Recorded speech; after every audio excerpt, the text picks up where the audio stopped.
एक गांव में मुरली नाम का एक मजदूर रहता था।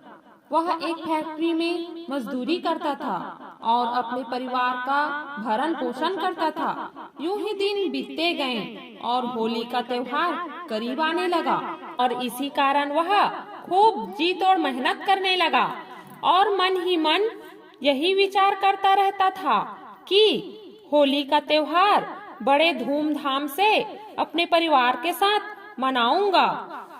और दिन बीतते गए। कल होली का त्योहार है और मुरली अपने मालिक से मजदूरी की रकम मांगने पहुंचा। सेठ जी से कहा, कल होली है और मुझे पैसों की जरूरत है जिससे मैं अपने बच्चों के लिए रंग गुलाल और पिचकारियां खरीद सकूंगा। उसका मालिक जरा घमंडी था और वह मजदूरों का जरा भी सम्मान नहीं करता था। यही कारण था कि मुरली के निवेदन करने की बातों को नजरअंदाज करने लगा और मुरली को पैसे देने से इनकार कर दिया। कहा, अभी नहीं है, कल ले जाना। यह कहकर बात को टाल दिया। बेचारा मुरली उदास चेहरा लेकर वहां से चुपचाप घर चला गया और पिताजी को घर आता देख बच्चे बहुत ही खुश हो गए कि पिताजी उनके लिए खिलौना, पिचकारी और रंग गुलाल लाए होंगे। लेकिन मुरली का उदास चेहरा देख उसकी पत्नी श्यामा तुरंत ही समझ गई कि क्या हुआ होगा। घर के चौखट पर मुरली उदास बैठा था और सोच रहा था कि मैं अपने परिवार के साथ होली कैसे मनाऊंगा और मन ही मन भगवान शिव जी को स्मरण करने लगा।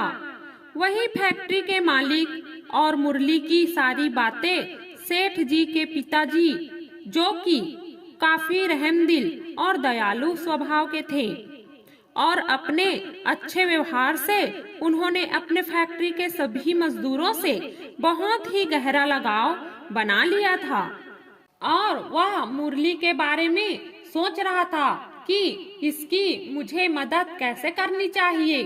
और तभी उन्होंने अपने ही मजदूर को बुलाया और उनके हाथों में एक बंद लिफाफा देते हुए कहा कि इसे मुरली मजदूर के हाथों में ही देना और कहना कि बड़े मालिक ने भिजवाया है।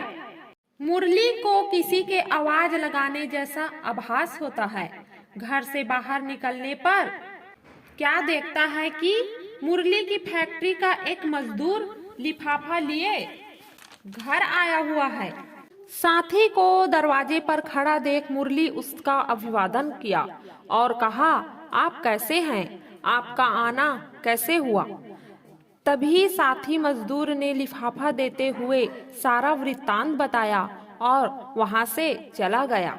मुरली ने लिफाफा खोलकर देखा तो उसके अंदर कुछ पैसे और एक कागज का टुकड़ा था जिसमें लिखा था, होली अच्छे से मनाना, बच्चों को स्नेह प्रेम देना, तुम्हारा बड़ा मालिक। और मुरली के हाथ कांपने लगे और आंखों से भावनाओं के आंसू निकल रहे थे।